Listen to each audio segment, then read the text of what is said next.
বিসমিল্লাহির রহমানির রহিম। আজকের এই আন্তর্জাতিক মে দিবস উপলক্ষে আয়োজিত বাংলাদেশ জাতীয়তাবাদী শ্রমিক দল কর্তৃক আয়োজিত আজকের এই শ্রমিক সমাবেশের সম্মানিত সভাপতি, মঞ্চে উপস্থিত বাংলাদেশ জাতীয়তাবাদী দল বিএনপির সম্মানিত মহাসচিব, উপস্থিত নেতৃবৃন্দ, আমার সামনে উপস্থিত শ্রমিক দলের ভাই ও বোনেরা এবং উপস্থিত বিএনপি অঙ্গ সহযোগী সংগঠনের প্রিয় ভাই ও বোনেরা, প্রিয় এলাকাবাসী, আসসালামু আলাইকুম। আসসালামু আলাইকুম। কেমন আছেন সবাই? এই যে আমার হাতের বাম দিকে আপনারা কেমন আছেন? আলহামদুলিল্লাহ। হাতের ডানে আলহামদুলিল্লাহ, আর সামনে যারা আছেন আলহামদুলিল্লাহ। প্রিয় ভাই বোনেরা, আজ আন্তর্জাতিক শ্রমিক দিবস। এই আন্তর্জাতিক শ্রমিক দিবস উপলক্ষে আমি প্রথমেই শ্রদ্ধার সঙ্গে স্মরণ করতে চাই যে সকল শ্রমিক ভাইরা 1971 সালে স্বাধীনতা যুদ্ধে শহীদ হয়েছিলেন, যে সকল শ্রমিক ভাইরা 90-এ স্বৈরাচার বিরোধী আন্দোলনে আত্মহতি দিয়েছেন এবং শুধুমাত্র জুলাই আগস্ট মাসে যে আন্দোলন ছাত্র জনতার, সেখানেই শ্রমিক দলের যে 72 জন শ্রমিক সদস্য শহীদ হয়েছেন সহ সকল গণতন্ত্রের আন্দোলনে শহীদদেরকে আমি আজ এই দিবসে স্মরণ করতে চাই। প্রিয় ভাই বোনেরা, আজ এখানে আপনারা যারা উপস্থিত আছেন, আপনাদের নিশ্চয়ই মনে আছে অতীতের এই সামান্য কয়েক বছর আগের ঘটনার কথা, 2 থেকে 3 বছর আগের ঘটনার কথা। আজ এখানে আমরা শান্তিপূর্ণভাবে এই সমাবেশের আয়োজন করছি, কিন্তু মাত্র কয়েকদিন আগের কথা, এই রাজপথ, এই আশেপাশের দালান কোঠা, এই এলাকার প্রতিবেশী ভাইয়ের বোনেরা সকলে সাক্ষী আছেন যে এখানে যখন বিএনপি, শ্রমিক দল, যুব দল, ছাত্র দল, স্বেচ্ছাসেবক মহিলা দল যারাই যখন সমাবেশ করেছে, আমাদেরকে তখন আতঙ্কিত থাকতে হতো কখন সেই স্বৈরাচার বাহিনী হামলা করে বসে। নিশ্চয়ই আপনাদের মনে আছে। আপনারা কি ভুলে গিয়েছেন সেই ঘটনা? ভুলে যাননি। এবং আজ থেকে 2 বছর আগের ঘটনা, প্রায় 2024 সালের 5ই আগস্ট বাংলাদেশের মানুষ স্বৈরাচারকে ছাত্র জনতার আন্দোলনের মাধ্যমে বিদায় করে দিয়েছে এই দেশ থেকে। প্রিয় ভাই বোনেরা, সেই স্বৈরাচারের বিগত প্রায় 1 যুগের বেশি সময় আমরা কি দেখেছি? আমরা দেখেছি শুধু যে শ্রমিককে তার অধিকার থেকে বঞ্চিত করা হয়েছে তা নয়, শুধু যে ছাত্রদেরকে তাদের অধিকার থেকে বঞ্চিত করা হয়েছে তা নয়, শুধু যে শিক্ষকদেরকে তাদের অধিকার থেকে বঞ্চিত করা হয়েছে তা নয়, শুধু যে নারীদেরকে তাদের অধিকার থেকে বঞ্চিত করা হয়েছে তা নয়, এই দেশের প্রত্যেকটি খেটে খাওয়া মানুষকে তার অধিকার থেকে বঞ্চিত করা হয়েছে। এই দেশের মানুষের রাজনৈতিক অধিকার থেকে দেশের মানুষকে বঞ্চিত করা হয়েছে। বঞ্চিত করা হয়েছিল তাদেরকে তাদের অর্থনৈতিক অধিকার থেকে। প্রিয় ভাই বোনেরা, সেজন্যই এই দেশের মানুষ এই দেশ থেকে ছাত্র জনতা ঐক্যবদ্ধভাবে একত্রিত হয়ে গণ অভ্যুত্থানের মাধ্যমে স্বৈরাচারকে বিদায় করেছে এই দেশ থেকে। আমরা দেখেছি স্বৈরাচারের সময় কিভাবে দেশের অর্থনীতিকে লুটপাটের মাধ্যমে ধ্বংস করে দেওয়া হয়েছিল। আমরা দেখেছি কিভাবে দেশের শিল্প কলকারখানাগুলোকে ধীরে ধীরে বন্ধ করে দেওয়া হয়েছিল এবং এক পর্যায়ে গিয়ে ধ্বংস করে দেওয়া হয়েছিল, এবং বিদেশি জিনিসকে কিভাবে এই দেশে আমদানি নির্ভর করে হয়েছিল, এই দেশের পুরো অর্থনীতিকে কিভাবে ধীরে ধীরে আমদানি নির্ভর করে গড়ে তোলা হয়েছিল। আমরা দেখেছি কিভাবে স্বৈরাচারের সময় এই দেশ থেকে এই দেশের শিক্ষা ব্যবস্থাকে ধ্বংস করে দেওয়া হয়েছিল।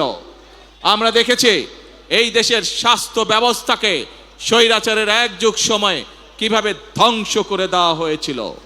প্রিয় ভাই বোনেরা, যে কয়টি সেক্টরের কথা আপনাদের সামনে আমি তুলে ধরলাম, এই প্রত্যেকটি সেক্টরে হাজারো লক্ষ কোটি শ্রমিক কাজ করে এবং এভাবেই দেশের প্রত্যেকটি সেক্টরকে ধ্বংস করার মাধ্যমে বাংলাদেশের সকল শ্রেণীপেরা মানুষকে আঘাত করা হয়েছিল। বাংলাদেশের শ্রমিকদের ভাগ্য নিয়ে ছিনিমিনি খেলা হয়েছিল সেই দিন। প্রিয় ভাই বোনেরা, 2024 সালের 5ই আগস্ট মানুষ সেই স্বৈরাচারকে দেশ থেকে বিতাড়িত করেছে। এখন শ্রমিক, শিক্ষক, ছাত্র, নারী, পুরুষ সকলে মিলে এখন হচ্ছে দেশ গড়ার পালা। প্রিয় ভাই বোনেরা, আমার সামনে একটি ব্যানার আছে, সেই ব্যানারের মধ্যে লেখা রয়েছে বন্ধ কলকারখানা চালু করতে হবে। প্রিয় ভাই বোনেরা, বর্তমান সরকার বিএনপি সরকার, জনগণের ভোটে নির্বাচিত সরকার এবং সেই জন্যই সরকার গঠিত হওয়ার পরে সাথে সাথেই আমি সংশ্লিষ্ট ব্যক্তিবর্গকে সাথে নিয়ে বসেছি এবং নির্দেশনা দিয়েছি এবং আপনারা জানলে খুশি হবেন, এই সপ্তাহে গত 1 মাস আগে আমি নির্দেশনা দিয়েছি যে কিভাবে আমরা কত দ্রুত আমরা বন্ধ কলকারখানা কোনটি চালু করতে পারবো, যাতে আবার সেই সকল শ্রমিক যারা কর্মসংস্থান হারিয়ে বেকার হয়ে গিয়েছিল সেই সকল শ্রমিকের কর্মের ব্যবস্থা আমরা করতে পারি। সেই মিটিংটি এই সপ্তাহে আবার নির্ধারিত হয়েছে। ইনশাআল্লাহ বাংলাদেশের অনেকগুলো কলকারখানা যেগুলো বন্ধ হয়ে গিয়েছে বিগত বছরগুলোতে, পর্যায়ক্রমিকভাবে আমরা সেই কলকারখানাগুলোকে আবার চালু করার উদ্যোগ গ্রহণ করেছি। প্রিয় ভাই বোনেরা, শুধু এই বন্ধ কলকারখানা চালু হলেই সকল শ্রমিকের কর্মসংস্থানের ব্যবস্থা হবে না, আমরা জানি। এই শ্রমিকদের পাশাপাশি আরো বহু লক্ষ, হাজারো লক্ষ বেকার এখন এই দেশে রয়ে গিয়েছে, যাদের জন্য দেশে আমাদের কর্মসংস্থানের ব্যবস্থা করতে হবে, যাদের জন্য একই সাথে আমাদেরকে বিদেশেও কর্মসংস্থানের ব্যবস্থা করতে হবে। এবং সেই জন্যই আমরা বিদেশি বিনিয়োগকারী সহ দেশীয় বিনিয়োগকারীদের সাথে এরই ভিতরে আলাপ আলোচনা শুরু করেছি। আমরা তাদেরকে উৎসাহ প্রদান করছি, আমরা তাদের বিভিন্ন সমস্যা সমাধানের চেষ্টা করছি, যাতে করে সেই বিনিয়োগকারীরা সে দেশেই হোক অথবা বিদেশি হোক এই দেশে কলকারখানা তৈরি করে। কারণ আমরা জানি এই দেশে কলকারখানা তৈরি হলে এই দেশের শ্রমিকরা কর্মসংস্থানের সুযোগ হবে তাদের। আমরা জানি শ্রমিকরা যদি ভালো থাকে তাহলে বাংলাদেশ ভালো থাকবে। আমরা জানি কৃষকরা যদি ভালো থাকে তাহলে এই বাংলাদেশ ভালো থাকবে। অর্থাৎ সাধারণ খেটে খাওয়া মানুষ যখন ভালো থাকবে তখনই এই দেশ বাংলাদেশ ভালো থাকবে। এবং সেই জন্যই প্রিয় ভাই বোনেরা, আপনারা দেখেছেন, আমরা জানি, আমরা বিষয়টি সম্পর্কে ওয়াকিফাল আছি।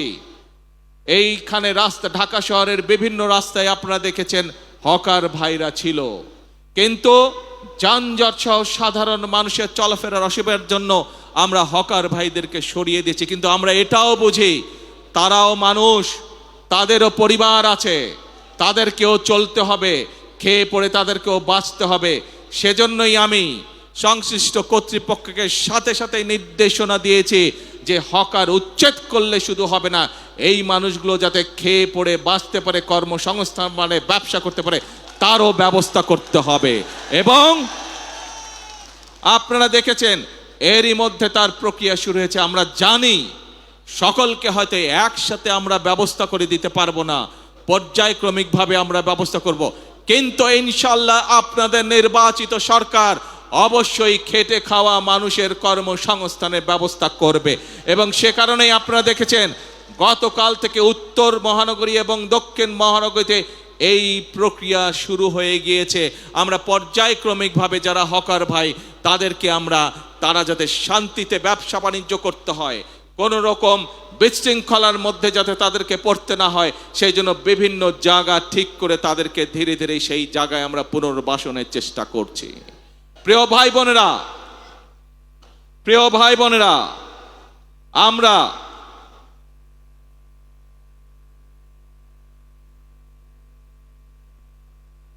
প্রিয় ভাই বোনেরা, আমরা নির্বাচনের 12 তারিখে নির্বাচনের আগে আমরা বলেছিলাম এই দেশকে পুনর্গঠন করা ছাড়া, রাষ্ট্র মেরামত করা ছাড়া কোনো উপায় নাই। এবং শুধুমাত্র নির্বাচনের আগে নয়, আপনাদের নিশ্চয়ই কম বেশি সকলের মনে আছে, আমরা আজ থেকে প্রায় 2.5 বছর 3 বছর আগে বাংলাদেশের প্রত্যেকটি সেক্টরকে কিভাবে রাষ্ট্র পুনর্মেরামত করা যায়, কিভাবে সংস্কার করা যায়, তার প্রত্যেকটি 31 দফা আমরা জনগণের সামনে, দেশের মানুষের সামনে উপস্থাপন করেছিলাম। মনে আছে আপনাদের? মনে আছে। সেখানে আমরা কৃষকদের কথা বলেছি, সেখানে আমরা শ্রমিক ভাইদের কথা বলেছি, সেখানে আমরা ছাত্রদের কথা বলেছি, সেখানে আমরা নারীদের কথা বলেছি, আমরা প্রত্যেকটি শ্রেণী পেশা মানুষের কথা সেদিন আমরা সেখানে বলেছি। কারণ একটু আগেই যেই কথাটি আমি বলেছি যে এই দেশের শ্রমিক ভাইরা বাঁচলে এই দেশের মানুষ ভালো থাকবে, এই দেশের শ্রমিকরা বাঁচলে, কৃষকরা বাঁচলে এই দেশের মানুষ ভালো থাকবে। সেজন্যই আমরা কৃষক ভাই সহ, শ্রমিক ভাই সহ, ছাত্র জনতা প্রত্যেকটি মানুষের জন্য এই সরকার কি করতে চায় তার পূর্ণ বিবরণ আমরা আমাদের 31 দফার মধ্যে তুলে ধরেছি। এবং প্রিয় ভাই বোনেরা, আমরা সেজন্য নির্বাচনের আগে বলেছিলাম যে আমরা শ্রেণী পেশা যাদেরকে যেই প্রতিশ্রুতি আমরা দিয়েছি সেই প্রতিশ্রুতি অনুযায়ী আমরা সরকার গঠনে সক্ষম হলে কাজ শুরু করব। এবং আপনারা দেখেছেন আমরা দ্রুততার সাথে সরকার গঠন করার সাথে সাথে আমরা আমাদের প্রতিশ্রুতি কাজগুলা শুরু করেছি। প্রিয় ভাই বোনেরা, নারীদের জন্য যে ফ্যামিলি কার্ডের কথা আমরা বলেছি, এই ফ্যামিলি কার্ড আমার শ্রমিক ভাইয়ের যে স্ত্রীরা আছেন তারা পাবেন। এই ফ্যামিলি কার্ড আমাদের কৃষক ভাইদের যে স্ত্রীরা আছেন তারা পাবেন। একইভাবে আমাদের প্রাইমারি শিক্ষক যারা আছেন তাদের স্ত্রীরা পাবেন। অর্থাৎ এইটি সকলের কাছে ধীরে ধীরে সকল পরিবারের কাছে পৌঁছবে। শ্রমিক ভাইরা যেরকম একদিকে কলে কারখানায় পরিশ্রম করে, কলকারখানাকে পরিশ্রম করে যেরকম দেশের অর্থনীতিকে মজবুত করে গড়ে তুলতে সহযোগিতা করবেন, একইভাবে রাষ্ট্র তার পরিবারের পাশে দাঁড়াবে যাতে তাকে পরিবারকে নিয়ে দুশ্চিন্তা করতে না হয়। একইভাবে আমরা ধীরে ধীরে দেশের শিক্ষা ব্যবস্থাকে গড়ে তুলতে চাই যাতে করে খেটে খাওয়া মানুষের সন্তানদেরকে লেখাপড়া নিয়ে চিন্তা করতে না হয় তাদের সন্তানদের জন্য। প্রিয় ভাই বোনেরা, একইভাবে আপনারা দেখেছেন আমরা কৃষক ভাইদের পাশে দাঁড়িয়েছি। কৃষক ভাইদের 10,000 টাকা পর্যন্ত কৃষি ঋণ আমরা মৌকুফ করে বলেছিলাম, সেই কৃষি ঋণও আমরা মৌকুফ করেছি। প্রিয় ভাই বোনেরা, আমরা শুধু কৃষক ভাইদের কৃষি ঋণই মৌকুফ করিনি, আমরা একই সাথে বলেছিলাম যে তাদেরকে আমরা কৃষক কার্ড দেব। সেই কৃষক কার্ড দেওয়ার কাজও আমরা প্রিয় ভাই বোনেরা শুরু করেছি। প্রিয় ভাই বোনেরা, আমরা বলেছিলাম এই দেশের আমাদের যে পরবর্তী প্রজন্ম আছে তাদের ভেতর থেকে আমরা পেশাদার খেলোয়াড় তৈরি করতে চাই। আজ কৃষক পরিবারের সদস্য হোক, শ্রমিক পরিবারের সদস্য হোক, শিক্ষক পরিবারের সদস্য হোক, এইরকম হাজারো পরিবারের সদস্যদের সন্তানরা আছে যারা খেলাধুলায় ভালো। আমরা আমাদের সেই খেলোয়াড়দেরকে বের করে নিয়ে আসতে চাই, তাদেরকে আমরা প্রশিক্ষণ দিতে চাই এবং একই সাথে প্রশিক্ষণ দেওয়ার মাধ্যমে আমরা আন্তর্জাতিক পর্যায়ে আমাদের খেলোয়াড়দেরকে তুলে ধরতে চাই। এবং তারই অংশ হিসাবে শহীদ রাষ্ট্রপতি জিয়াউর রহমান যেমন এই দেশের শিশুদের ভিতর থেকে যারা প্রতিভাবান তাদেরকে যেভাবে উনি নতুন কুড়ির মাধ্যমে, নতুন কুড়ি প্রতিযোগিতার মাধ্যমে ধীরে ধীরে বের করে নিয়ে এসেছিলেন, আমরাও ঠিক সেই কাজটি শুরু করেছি। নতুন কুড়ি প্রতিযোগিতার মাধ্যমে আমাদের আগামী প্রজন্মের ভিতরে কারা ভালো খেলোয়াড় আছে তাদেরকে বের করে নিয়ে আসবো। প্রিয় ভাই বোনেরা, আপনারা শুনলে খুশি হবেন, ইনশাআল্লাহ আল্লাহর রহমতে আগামীকাল থেকে আনুষ্ঠানিকভাবে আমরা এই কাজটি শুরু করতে যাচ্ছি। প্রিয় ভাই বোনেরা, শ্রমিক বলুন, কৃষক বলুন, নারী বলুন, যুবক বলুন, যার কথাই বলুন না কেন, আমাদের দেশের অধিকাংশ মানুষ এখনো গ্রামে বসবাস করে। এই গ্রামের মানুষ সঠিক সময়, প্রয়োজনের সময় তারা বিভিন্ন কাজেই হোক, কৃষি কাজই হোক অথবা তাদের ব্যক্তিগত কারণ ব্যক্তিগত কাজই হোক, পানি পায় না। যে পানির অপর নাম জীবন, সেই পানি তারা সঠিকভাবে পায় না। সেজন্যই আপনারা দেখেছেন শহীদ জিয়ার সেই বিখ্যাত কর্মসূচি খাল খনন আমরা শুরু করেছি। যেই খাল খননের মাধ্যমে কৃষক ভাইদেরকে যেমন পানির সুবিধা, সেচ সুবিধা পৌঁছে দেব আমরা, ঠিক একইভাবে গ্রামের মানুষ যাতে সহজেই পানির চাহিদা পূরণ করতে পারে, সেটি অন্যতম কারণ এই খাল খননের জন্য। খাল খনন এর মাধ্যমে কৃষক ভাইরা যেমন সুবিধা পাবে, একইভাবে গ্রামের খেটে খাওয়া সাধারণ মানুষও সেইভাবে একইভাবে সুবিধা পাবে। উপস্থিত প্রিয় ভাই বোনেরা, আজ আজ আমাদেরকে একটি সময় এসেছে যখন আমাদেরকে ঐক্যবদ্ধ হতে হবে। আজ যে কথাগুলো আপনাদের সামনে আমি তুলে ধরলাম, এই মোতাবেক যদি আমরা ধীরে ধীরে দেশকে এগিয়ে নিতে পারি, যদি আমরা এগিয়ে নিতে পারি, তাহলেই আমাদের পক্ষে সম্ভব কৃষক, শ্রমিক, ছাত্র, জনতা সকলের ভাগ্য পরিবর্তন। এবং এই মানুষগুলোর ভাগ্য পরিবর্তন হলেই দেশের ভাগ্যের পরিবর্তন একমাত্র সম্ভব। প্রিয় ভাই বোনেরা, বাংলাদেশের মানুষ 12 তারিখ থেকে আবারও সেই হারিয়ে যাওয়া গণতান্ত্রিক যাত্রা শুরু করেছে। আমরা অতীতে দেখেছি প্রিয় ভাই বোনেরা, যখনই বাংলাদেশ গণতন্ত্রের পক্ষে যাত্রা করেছে, আমরা দেখেছি ধীরে ধীরে এই দেশে মিল কলকারখানা গড়ে উঠেছে। প্রিয় ভাই বোনেরা, আমরা দেখেছি অতীতে যখনই বাংলাদেশ গণতন্ত্রের পক্ষে যাত্রা শুরু করেছে, তখনই বাংলাদেশের অর্থনীতি ধীরে ধীরে শক্তিশালী হওয়া ধরেছিল। প্রিয় ভাই বোনেরা, আমরা দেখেছি যখনই বাংলাদেশ গণতন্ত্রের পক্ষে যাত্রা শুরু করেছিল, তখনই আমরা দেখেছি এই দেশের শিক্ষা ব্যবস্থাগুলোতে সুন্দরভাবে ধীরে ধীরে শিক্ষার পরিবেশ ফিরে এসেছে। প্রিয় ভাই বোনেরা, বাংলাদেশ যখনই গণতন্ত্রের পক্ষে যাত্রা শুরু করেছে, গণতন্ত্রের পথে যাত্রা শুরু করেছে, আমরা দেখেছি ধীরে ধীরে বাংলাদেশ দেশনেত্রী খালেদা জিয়ার নেতৃত্বে বিশ্ব দরবারে এমার্জিং টাইগারের খেতাবে ভূষিত হয়েছিল। কিন্তু প্রিয় ভাই বোনেরা, বাংলাদেশ যখনই গণতন্ত্রের পথে যাত্রা শুরু করে, কিছু মহলের সেটি পছন্দ নয়। এবং সেই সকল মহল যারা চায় না বাংলাদেশের মানুষ তার ভাগ্য পরিবর্তনের জন্য পরিশ্রম শুরু করুক, যারা চায় না বাংলাদেশ পৃথিবীর সাথে পাল্লা দিয়ে সামনে এগিয়ে যাক, সেই মহল ষড়যন্ত্র শুরু করে অতীতের মতন। অতীতে যেমন তারা ষড়যন্ত্র করেছিল, প্রিয় ভাই বোনেরা, তাদের সেই ষড়যন্ত্র কিন্তু 12 তারিখের আগে যখন সফল হয়নি, 12 তারিখে যখন তারা দেখলো বাংলাদেশ তো আবার জনগণের সিদ্ধান্ত মোতাবেক চলা শুরু করলো, বাংলাদেশ তো আবার গণতন্ত্রের পথে চলা শুরু করলো, তখন নতুন করে তারা ধীরে ধীরে বিভিন্ন রকম ষড়যন্ত্র শুরু করলো। তারা চেষ্টা করছে এখন বিশ্ব দরবারে প্রথমে বাংলাদেশকে বিতর্কিত একটি অবস্থানে নিয়ে যাওয়ার জন্য। তারা চেষ্টা করছে বিশ্ব দরবারে বাংলাদেশ যাতে বন্ধুহীন হয়ে পড়ে। কিন্তু বিশ্ব দরবার দেখছে বর্তমান সরকারের পেছনে বাংলাদেশের মানুষের, জনগণের সমর্থন রয়েছে। বিশ্ব দরবার দেখছে বর্তমানে বাংলাদেশের যে সরকার, এই সরকার জনগণ দ্বারা গঠিত সরকার।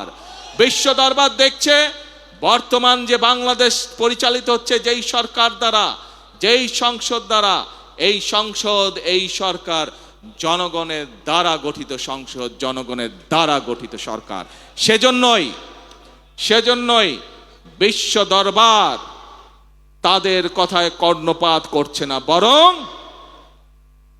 বিশ্ব দরবার জনগণের যে নির্বাচিত প্রতিনিধি, জনগণের যে নির্বাচিত সরকার, তাদের সাথে কথা বলছে কিভাবে তারা এই দেশে বিনিয়োগ করবে, কিভাবে তারা এই দেশে শ্রমিকদের ভাগ্য পরিবর্তনে সহায়তা করবে, কিভাবে তারা এই দেশের মানুষের ভাগ্য পরিবর্তনে সাহায্য করবে। প্রিয় ভাই বোনেরা, আমাদেরকে বিশ্ব দরবারের এই সুযোগ গ্রহণ করতে হবে। দেশের স্বার্থে, এই দেশের মানুষের স্বার্থে, সর্বোপরি এই দেশের শ্রমিক ভাইদের স্বার্থে। সেজন্যই আজকে আমাদেরকে চোখ কান সব খোলা রাখতে হবে। যারা দেশকে বিতর্কিত পর্যায়ে নিতে চায়, যারা দেশে অরাজকতা সৃষ্টি করতে চায়, এরকম যদি কেউ থাকে, তাহলে শ্রমিক ভাই সহ প্রতিটি দেশের প্রতিটি বাংলাদেশি প্রতিটি মানুষের কাছে আমার আহ্বান থাকবে, আপনাদেরকে সজাগ হতে হবে, আপনাদেরকে সতর্ক হতে হবে, আপনাদেরকে জেগে উঠতে হবে, আপনাদেরকে তাদের ষড়যন্ত্র প্রতিহত করতে হবে, জবাব দিতে হবে। যেভাবে আমরা স্বৈরাচারকে 17 বছর ধরে জবাব দিয়েছিলাম। প্রিয় ভাই বোনেরা, কথা একটাই, কাজ একটাই, সেটি হচ্ছে দেশ গড়া। এবং সেই জন্যই শ্রমিকরা কেউ কারখানায় কাজ করেন, কেউ ইমারত নির্মাণ করেন, কেউ জুট মিলে কাজ করেন, কেউ পোশাক শিল্পে কাজ করেন। আজ এই সকল শ্রমিক, কেউ হয়তো রেস্টুরেন্টে কাজ করেন, কেউ হয়তো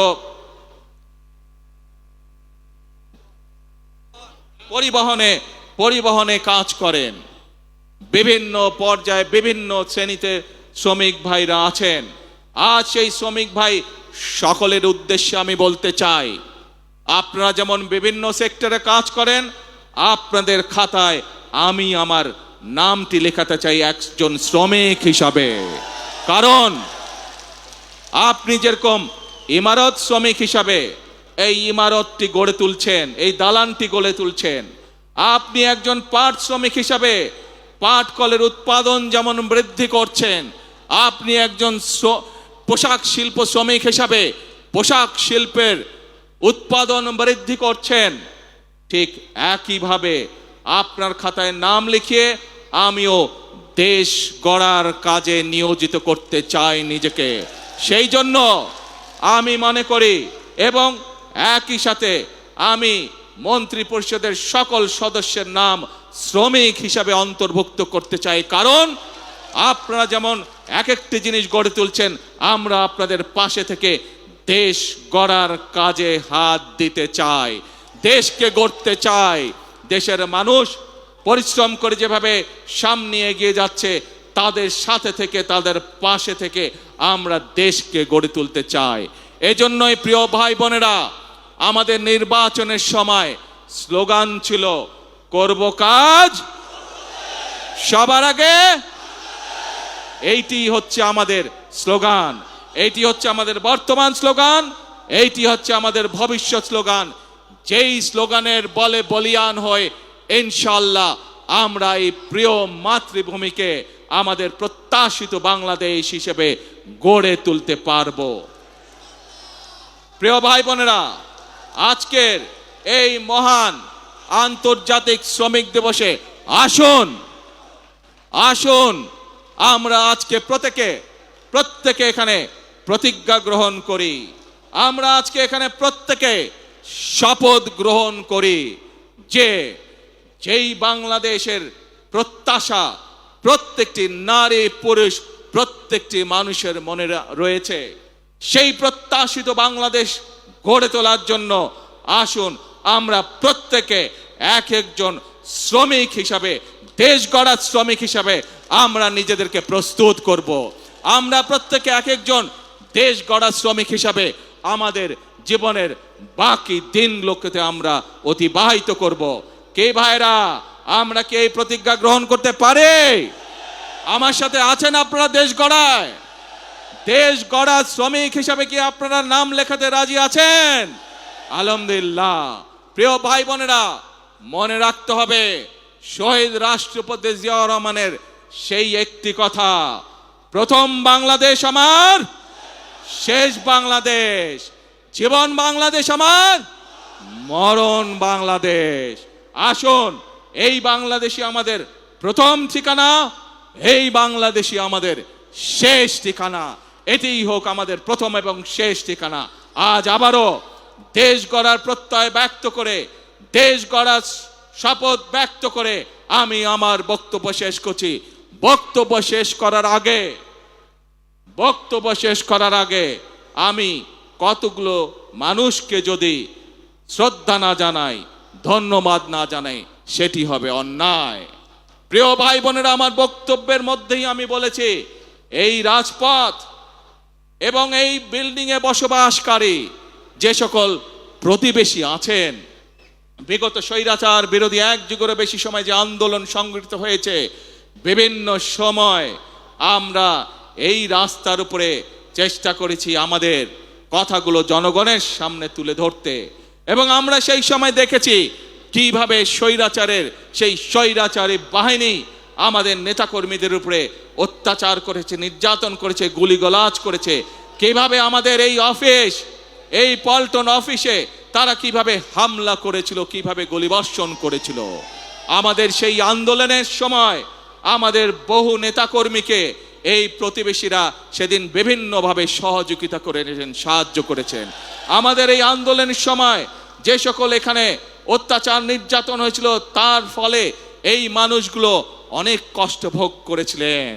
আমি আজ এখানে বসবাসকারী যে সকল প্রতিবেশী আছেন, আমাদের বিভিন্ন দোকানপাট থেকে শুরু করে বিভিন্ন অ্যাপার্টমেন্টের যে সকল প্রতিবেশী আছেন, তাদেরকে আমি আমাদের নেতাকর্মীদেরকে বিভিন্ন সময় সাহায্য সহযোগিতা করার জন্য আমি আন্তরিকভাবে দলের পক্ষ থেকে তাদেরকে আন্তরিকভাবে ধন্যবাদ জানাই। প্রিয় ভাই বোনেরা, আসুন শ্রমিক দিবসে আমাদের সেই হোক প্রতিজ্ঞা। কি প্রতিজ্ঞা মনে আছে? প্রথম বাংলাদেশ আমার, শেষ বাংলাদেশ, জীবন বাংলাদেশ আমার, মরণ বাংলাদেশ। আল্লাহ হাফেজ। বাংলাদেশ জিন্দাবাদ। বাংলাদেশ জাতীয়তাবাদী দল জিন্দাবাদ।